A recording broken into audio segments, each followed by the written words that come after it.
Hi friends, ഞാൻ ഇന്നിവിടെ ഉണ്ടാക്കാൻ പോകുന്നത് നല്ല ടേസ്റ്റ് ആയിട്ടുള്ള ദം ബിരിയാണിയാണ്. അപ്പോൾ ഇതെങ്ങനെയാണ് ഉണ്ടാക്കുന്നത് നോക്കാം.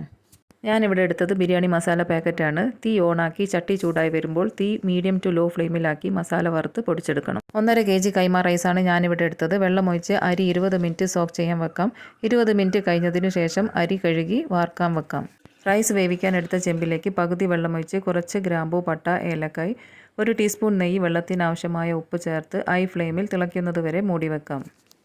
കഴുകിയ ശേഷം അരി വാർക്കാൻ വെച്ചതാണ്. ബിരിയാണിക്ക് ആവശ്യമുള്ളത്: ഒരു ചെറുനാരങ്ങ, 6 തക്കാളി, ഗ്രാമ്പൂ, പട്ട, ഏലക്ക അധികം പൊടിക്കാതെ എടുക്കണം, 1 കപ്പ് തൈര്, 2 kg ലഗോൺ ചിക്കൻ, 20 പച്ചമുളക്, 4 ഉണ്ട വെളുത്തുള്ളി തൊലി കളഞ്ഞത്, 1 കൈപ്പിടി ഇഞ്ചി, കുറച്ച് അണ്ടിപ്പരിപ്പ്, 2 ടേബിൾ സ്പൂൺ കസ്കസ്, 3 സവാള നീളത്തിൽ മുറിച്ചത്, മല്ലിച്ചപ്പ്, പുതിന, കൂടെ തന്നെ 8 സവാള കനം കുറച്ച് നീളത്തിൽ മുറിച്ചത്.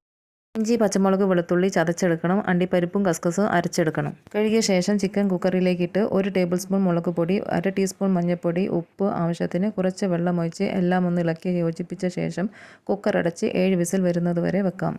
വെള്ളം ഇവിടെ തിളയ്ക്കുന്നുണ്ട്. ഇതിലേക്ക് അരിയെല്ലാം ഇട്ട് പകുതി ചെറുനാരങ്ങ മുഴുവനായിട്ട് പിഴിഞ്ഞത് ചേർത്ത് അരി പകുതി വേകുന്നതുവരെ മൂടി വെക്കാം. അരി വേകുമ്പോഴേക്കും ചൂടായി വരുന്ന പാനിലേക്ക് 2 ടേബിൾ സ്പൂൺ നെയ്യ് ഒഴിച്ച് അണ്ടിപ്പരിപ്പും മുന്തിരിയും വറുത്തെടുക്കാം. കൂടെ തന്നെ വെളിച്ചെണ്ണ മാത്രം എടുക്കാതെ വേറെ ഏത് ഓയിൽ ഒഴിച്ച് സവാള നല്ലതുപോലെ ബ്രൗൺ നിറമാകുന്നതുവരെ വറുത്തെടുക്കാം. വേവിക്കാൻ വെച്ച ചിക്കൻ ഇവിടെ വെന്തിട്ടുണ്ട്. അരി പകുതി വേവായിട്ടുണ്ട്. ഇത് വാർത്തെടുത്ത് പരന്ന പാത്രത്തിലേക്ക് ആക്കി മാറ്റി വെക്കാം. സവാള ഇവിടെ ബ്രൗൺ നിറമായി വന്നിട്ടുണ്ട്. ഇത് കോരിയെടുത്ത് മാറ്റി വെക്കാം.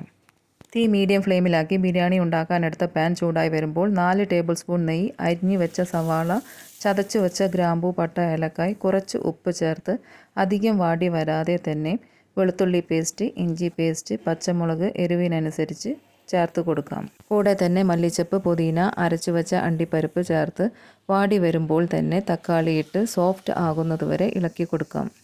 ഇതിലേക്ക് ആവശ്യമായ ഉപ്പ്, തൈര്, ചെറുനാരങ്ങ നീര്, 1/2 ടീസ്പൂൺ മഞ്ഞൾപ്പൊടി, 1/2 ടീസ്പൂൺ മല്ലിപ്പൊടി, 1/4 ടീസ്പൂൺ മുളക് പൊടി, 1 ടേബിൾ സ്പൂൺ ബിരിയാണി മസാലപ്പൊടി എല്ലാം ചേർത്ത് പച്ചച്ചോയ മാറുന്നതുവരെ ഇളക്കി കൊടുക്കാം. ഇനി ഇതിലേക്ക് വേണ്ടത് വേവിച്ച് വെച്ച ചിക്കൻ, 1 കൈപ്പിടി തേങ്ങ ചിരവിയത്, അല്പം വെള്ളമൊഴിച്ച് പാലാക്കി എടുത്തത് ചേർത്ത് കുറുകി വരുന്നതുവരെ വെക്കാം.